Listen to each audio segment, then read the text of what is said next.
Good morning, everybody, and welcome back to Connect 2021. What a glorious day we're having. It's absolutely stunning where I am today. So all of our sessions today will be focused on workplace wellbeing.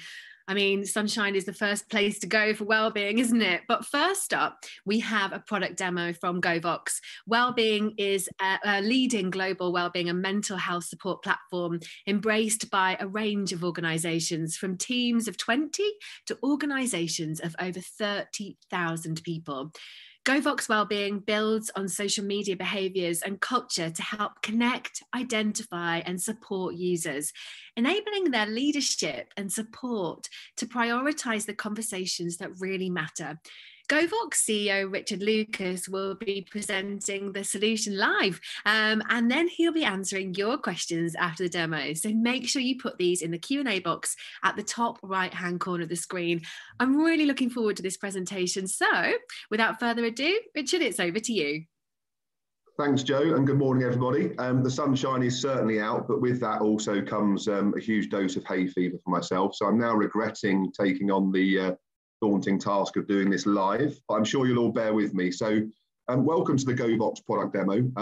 Great introduction by Jo.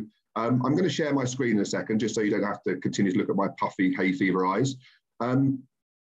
For the next sort of 20 minutes, I just want to run you through a little bit about why Go Vox exists and what led to us creating Go Vox. I'll also run through the product and the benefits behind that. And then towards the end, I think we're going to have a bit of a Q&A. So what I would say is, please don't leave me as that guy at the end with no questions, because that just makes me feel that no one's listened and I don't want to feel sad today. So I'm just going to share my screen and I'm going to jump into, hopefully you can all see a cup of coffee in front of you, which has made me realise that I also haven't had my cup of coffee this morning. So here we are. So Go Vox Wellbeing, bit of a slide to open up here, because actually before I start to lose you and you start to think, okay, what's this guy droning on about this morning? I just want to take three things away from today, or ask you to do one of three things. Either contact myself, richard@govox.com, for more information. That's a bit bold because I haven't shared anything with you yet, but I'm sure you're going to want to know more. You could visit our website, www.govox.com, and follow the Try Now link, because I'm going to take you through a demonstration of the system, but you could actually go through your own personalised light version of the Go Vox Wellbeing solution. And then the final one, a little bit tongue-in-cheek, but what I'll ask you to do is don't waste your money on any wellbeing initiatives until you can target and measure the impact. And that will lead me into the presentation today, just to kind of run you through Go Vox Wellbeing, a little bit about why and how we existed. As mentioned with Jo, there's three things that we fundamentally look to do with organisations. We look to connect organisations with their people better. We look to help identify those that require support and in what area they need support. And also, as we've evolved over time, and you'll see a little bit about our founding story, we actually start to deliver that support instantly to your organisations, to your people direct, through a fantastic partnership route that we've got with a number of brilliant organisations. But before I jump into that, I just want to give a bit of context as to Go Vox Wellbeing and why it exists. We founded Go Vox 3 years ago, following a quite difficult situation. We had no intention to start a business. We had a problem in our local rugby community. Rugby is a sport that I've played since I was a young man, far too many years ago now. And like all good sportsmen, you get to that stage where you're too old and too broken, so you pick up the volunteer role at the local club. Became chairman of the local rugby club, which sounds very grand, but just means you get moaned at more than anybody. It's a volunteer role, but it helps me give back to a community that's given me so much over the years. What happened 3 years ago? Well, unfortunately, in the local rugby community, we lost a couple of young lads to suicide. A really difficult time. And I could spend ages on this call sharing with you the emotions that we went through during that. But I'll give you the short version. We obviously supported through the grief stage, etc. And then proactively started to look at what could we have done differently. I talk about, and if you go on our website, there's a great blog. I say great blog, that's me overselling my own words. But I wrote a blog called the Stages of Wellbeing Through the Ages. So about 3 years ago, I think we were in what I call the statistical stage of mental health and wellbeing. All the numbers told us that there was a problem, the biggest killer of men between the ages of 25 and 45.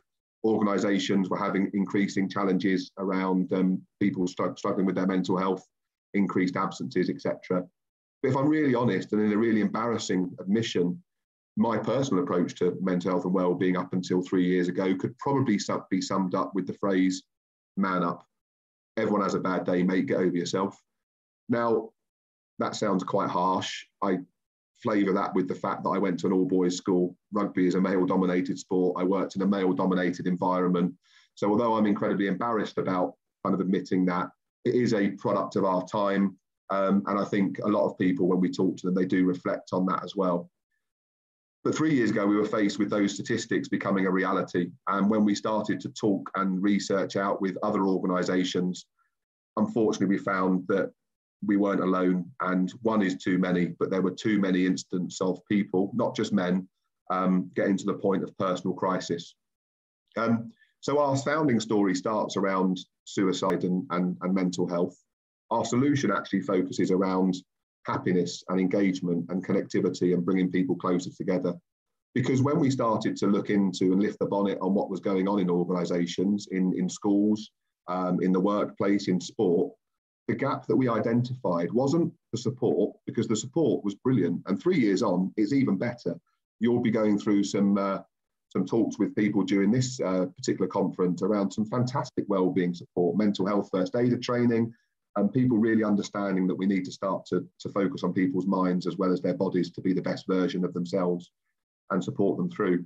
But the gap that was missing was actually supporting the leaders within that environment. So if you were the coach at the rugby club or the manager at work, let's bring it round to the workplace wellbeing environment, the manager at work, the mental health first aider in the workplace, it's really difficult. And I'll put one question in your mind, that how do you know who in your team today would most benefit from a cup of tea and a chat? Just that kind of pick up the phone. Hi, Joe. Hi, Richard. How are you doing? How's things? And if we're all very honest, I've led teams in industry, 28 years in the corporate world. If we're very honest, those conversations are often initiated by what we want from them. Who didn't perform last week to the level we needed them to do? What kind of do I need from my organisation, from them? Not necessarily about them as an individual. Because people are busy. We've all got our own agendas. As leaders in organisations, people are busy and it's very challenging. And mental health and well-being and happiness and engagement isn't a visible thing. So we also live in a world where people are incredibly attached to, and I don't know if the video's showing it, but I'm waving my mobile phone. People are incredibly attached to these digital devices. Social media, people, you only have to look at your Instagram, Facebook, Twitter. People open up to those small screens in a way that they don't open up to people sitting opposite them in a physical sense. So we kind of challenge some brilliant technical guys to say, look, we want to mash these two things together and need to connect with our people and prioritise support more effectively, but also the fact that we live in a world where people are very massively digitally connected, and how can we actually bring that social media behaviour together and make a difference? And as the saying says there, help prioritise the conversations that matter. So just giving you a bit of a whirlwind on Go Vox. I've mentioned our founding story back 3-4 years ago. It's been quite incredible, to be honest. We are now in 2021 live in 8 different countries, 5 different languages. We're live in sports up to Olympic level. We are live in schools, colleges, workplace environments. It's just quite mind-blowing, really. Obviously, the pandemic has had a big impact on the need for our solution, but also the way that we've developed the proposition as well. And this year, we've just completed over 500,000 check-ins, which is something like 4.2 million questions and data points. So you might be sitting there thinking, right, okay, what's all this about? How does it work? I'm just going to run you through very simply how Go Vox Wellbeing works and makes a difference, because we do aim to keep simplicity at the very core of what we do, because people are incredibly time poor and attention spans are so small these days. So when we sign up a new organisation, there's some great onboarding experience to go through, because obviously GDPR and data privacy is a big part of what we do. and we need to give comfort to that for the users within the organisation. The first part of what we do is we regularly connect with users. Now that's done through an invitation to check in that's delivered via email, so it can actually be triggered on any of the digital devices that people may use. If they're out away from the desk, they can do it on their phone. If they use a tablet, fine. If they're sitting at the desk and they've got their laptop or the home office, as is generally the case these days, they can dip in and use it on there. So that connection piece is essentially a data capture exercise. A number of questions, and I'll show you some examples coming up that we've developed with some experts. King's College London, with their student programme, have been heavily involved with us. Local Mind and a few other organisations have helped feed through, helping us ask the right questions to generate the correct insights. And you'll see in a moment what that looks like. So once we've captured the data, and that is usually a monthly process. Now, I'll be very honest, when we started this, we got really excited. We thought it was weekly. We soon realised it wasn't. People don't want to be pestered all the time. So on a monthly process, we check in with people. Now, during times of real stress and real change, so the pandemic is a brilliant example of that, a lot of organisations move to weekly or bi-weekly, fortnightly, to get close to their people. Once we've captured that data, it's then important kind of what happens with it, and that's where the magic happens. So there are a number of algorithms that run through the system, and the first thing that happens is the system identifies which area of well-being each individual user would most benefit from some support. So we work with a model developed with King's College and ourselves around 5 pillars of well-being, which is body, mind, connections, fulfillment, and emotions. So based on the answers and the responses that the user's given, and you'll see in a second what those questions look like, we identify, or the system identifies instantly, which of those areas the individual user would most benefit from support. That triggers step 3, which is instant, where the user receives what we call their personal wellbeing report. And I'll show you a live example in a moment, but it's very conversational. It will say, "Hi, Richard," or whoever the user is. "Thanks for checking in. Based on your recent responses, here's some hints and tips and advice that we think might help you in the coming month." Now that content is refreshed monthly, so always something new, focused on obviously the user's responses. So this is where we start to really change the game on moving away from doing blanket initiatives in organisations. So I don't know, this month we're going to focus on sleeping better. Well, 50% of your team might be sleeping fine, thanks. So actually let's focus on what's right for the individual at the time, which funnily enough drives up the engagement and drives up the attention that people pay to the information that comes through. It's blog-based format, and excuse the crudeness, but I often talk about there seems to be the habit that people take their phones to the toilet with them these days. So it's the sort of thing that I crudely talk about. You can just flick through it while you're sitting on the toilet. It's blog-based format. It's very simple, but it's focused on making those small improvements to kind of help the individual instantly so they can start to take responsibility themselves. And then step 4, that's the presentation of the data back into the organisation. And that happens in 2 ways. The first is on what we call our online wellbeing dashboard, and I'll show you a live version of that in a second. We've changed the names for data privacy reasons, but I can show you a live version. And that is where we start to give the responsible person within the organisation, so that could be the line manager. Some organisations use it on a line manager basis. It could be the HR function. It could be the designated wellbeing support or the pastoral care within an organisation. It works incredibly well in schools and colleges, and I'd say it's been quite mind-blowing for us. So the first bit I'll show you will be around the dashboard. That will give the answer to that question that I posed at the start about if you only had the time for 1 cup of tea and a chat today, who in your team would you pick up the phone to? That dashboard will show you clearly who to pick up the phone to and why, and also some of the support that they've been sent. And then also with the larger organisations, and we do support some pretty significant organisations with 30,000 plus employees.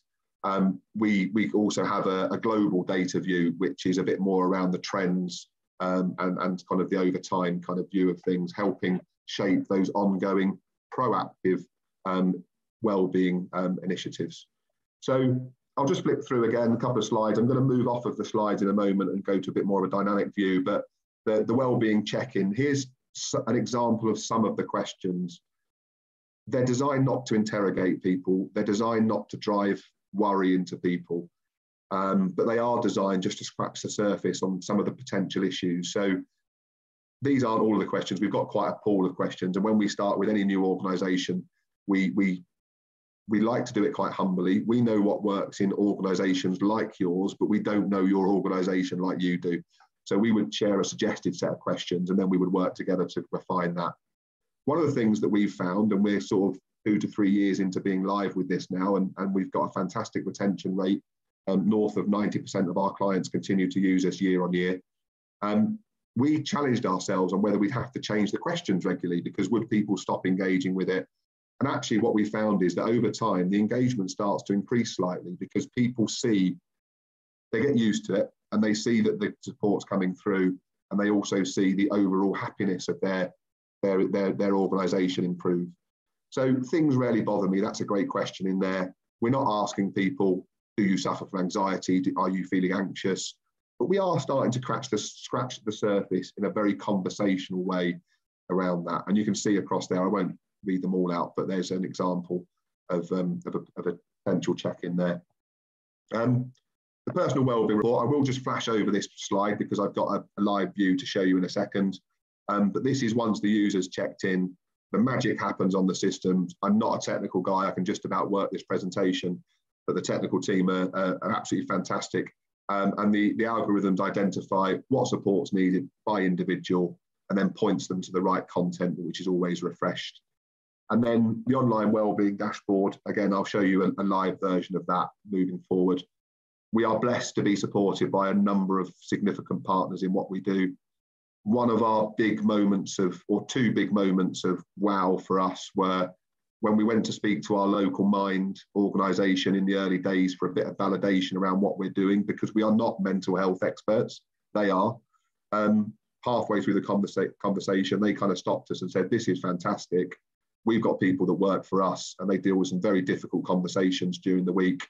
And then we expect them to go home and make the tea. Could you check in with our people? So they actually became a client, which was, again, mind-blowing for us. And then a significant point in our journey is when we were signed off through the NHSX to provide through to the NHS. So some fantastic partners, and we support a huge range of organisations, not just in sport, but quite significantly now in the workplace. I'm just going to stop sharing this particular slide, admitting my lack of technical know-how. And I'm just going to share with you a couple of things. So the first thing I'm going to share with you, hopefully you can all see it on your screen, is this is what a personal wellbeing report looks like. So this is actually one I completed not long ago. So this was actually on our demo function. So if you do go to www.govox.com and click the try now, you will start a light version of the process. You will be invited to check in. Once you've checked in, you will receive your own personal wellbeing report. So this first line here, welcome to the next stage of a Go Vox Wellbeing demo, is relevant in that scenario. Thanks for recently taking the time to check in. Based on your responses, as I mentioned earlier, we've identified key areas for you to focus on. The links below offer some hints and tips. So for me personally, you can probably guess what's been going on lockdown for me. Body, I've put on a little bit of weight. I need to get out there and exercise a bit more. And if I click on that, that opens up my web browser and takes me through this month, particularly in May. Last month in May, we were focusing on walking actually. So there's some hints and tips around walking and how to make it interesting, joining a walking group. As mentioned, this content is refreshed regularly and is available in multiple languages as well. So you can actually deliver to a global audience. As I mentioned, we're live in 8 different countries so far, and that number continues to grow. So the personal wellbeing report, connections. So again, for myself, you can see here, put on a little bit of weight in lockdown, probably starting to feel a bit of the stress of being stuck at home so much and the challenges that brings with young kids, etc. And then connections, I've probably missed my rugby mates, to be honest, and my friends at work, etc. So again, if I click on that link, that takes me through to the latest hints and tips from the team. And this one is particularly from Nikki at Mind, around making some better connections and asking for help, etc. On that front. So that gives you a live view of a personal wellbeing report. So that is what your individual users would receive. So in your case, if you're on this call with the employee wellbeing hat on, If you're in an organisation, your users would have checked in, your employees would have checked in, and without you doing anything as an organisation, they would have received some instant support that is relevant to them, and they can start to engage in that. The next stage I want to share with you is actually, okay, so what do you see as part of an organisation? So hopefully you can see in front of me, or in front of you, what we call the personal wellbeing dashboard, so the online wellbeing dashboard. This access is given in organisations to those in the organisation that are best placed to support the next step conversation with an employee that might just need a cup of tea and a chat. It works brilliantly with any of your employee training that you've done around mental health and wellbeing advocacy. I always say that Go Vox doesn't replace anything you do now or you would do in the future. It just helps you target it to the right person at the right time. We talk a lot to organisations that have invested in mental health first aiders, or the term for that.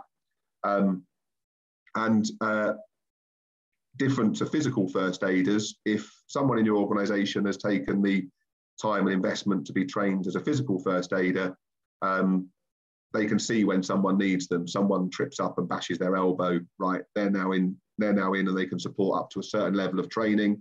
If it's a broken arm, they're calling the experts. With mental health and with wellbeing, it's different because it's not visible. So our tool and this dashboard is essentially your visibility of the trip, who in your group needs support. So the online wellbeing dashboard is interactive. It's password protected. When we go through the join process with an organisation, we'll discuss with you how best to give this visibility within your organisation. You can go back on previous data and you can select and the data refreshes. It's fully interactive. So if you click on it, so I just clicked there on the pie chart of who had checked in, you can see straight away one of the significant differences with the Go Vox wellbeing activity and the data collection is that the process isn't anonymous. Now that in its own right is a big leap forward. So we always talk about that it's great to know that 20% of your team are unhappy, but it's really, really useful to know which 20%, so you can actually prioritise that conversation and support the individuals that need it. Otherwise, you end up spending a huge amount of money, time and effort on a blanket approach, trying to catch the people that are not happy at the moment.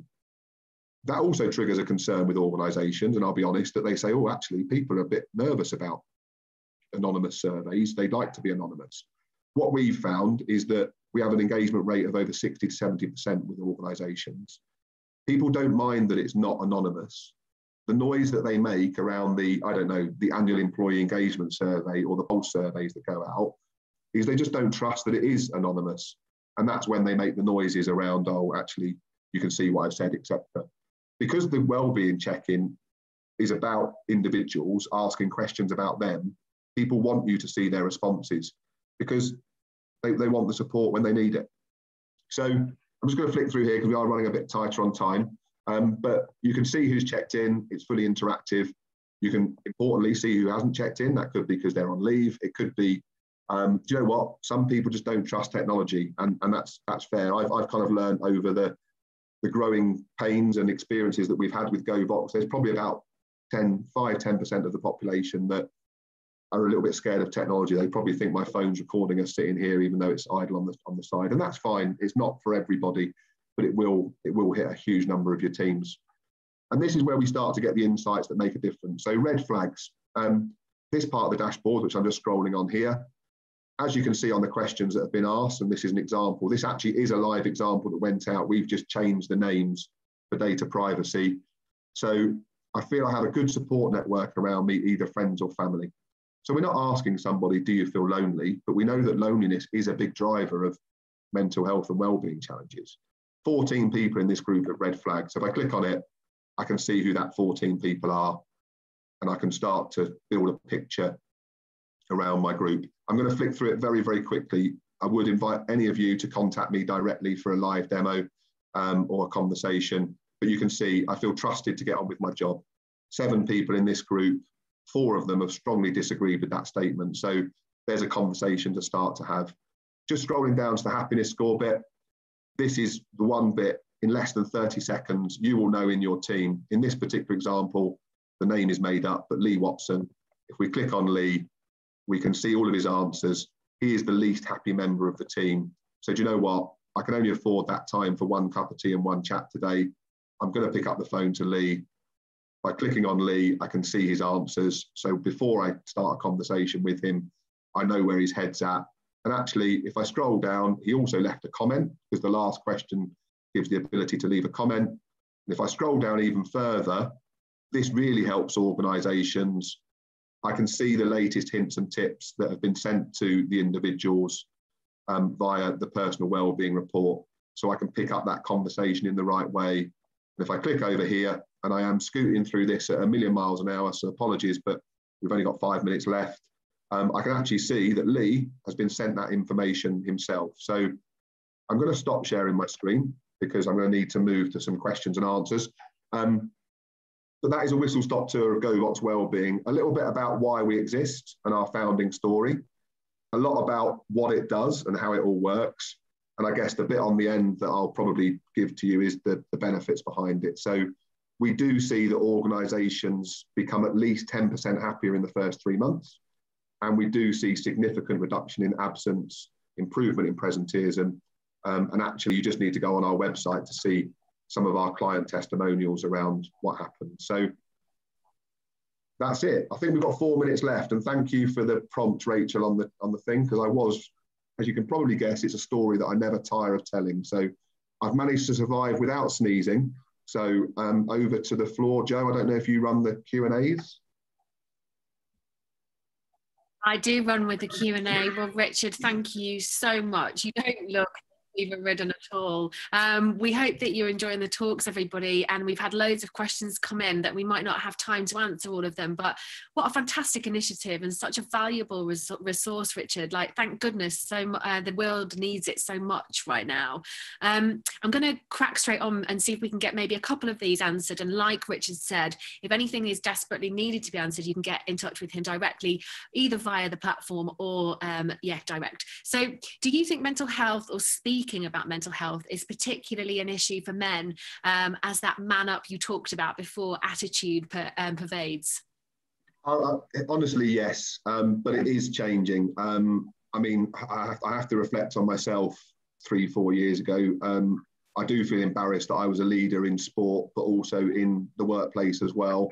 And because of the way that I was kind of brought up, I probably didn't create the right environment for guys to feel comfortable to speak.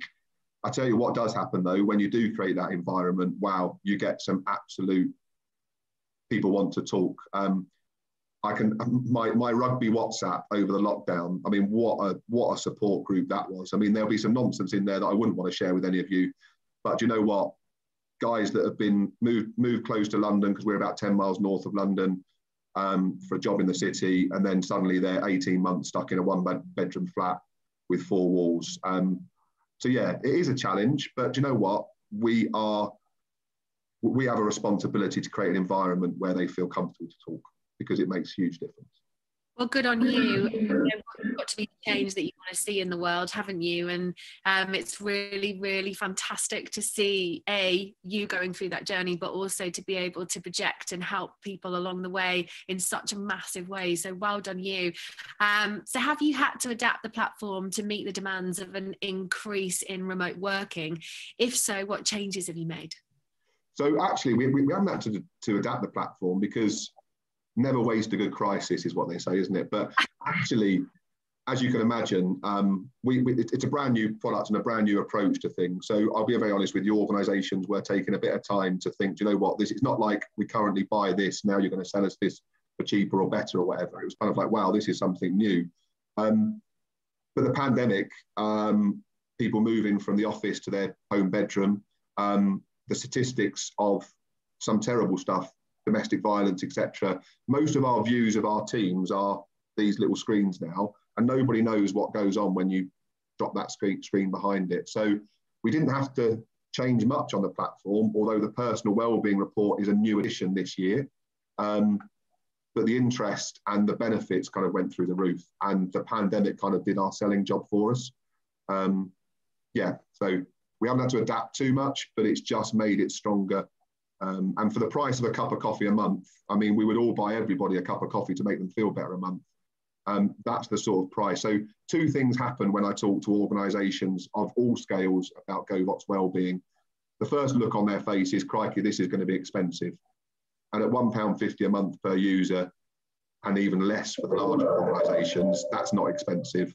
And then the other thing that kind of triggers is, crikey, what do I do now? I know that I've got a problem in my organisation or someone who needs support. And actually, when you talk that through, none of us would walk past anybody that needed support. And actually, we've got some great partners that link in with organisations to help with that first level of training. So. Absolutely. Well, Richard, I could talk to you all day about this, and I urge all companies and people listening to get in touch with Richard and find out more, and make sure that you look after the mental health of your staff. Thank you so much for talking so openly and candidly. I've really enjoyed your presentation. I hope everybody else has too. If you want to find out more, Rich has given you the details, or you can go to the exhibitor booth as well. We're going to be back really soon, 10:45, with the product demo from Barber EHS. We hope to see you there. Thank you very much. Thank you. Take care.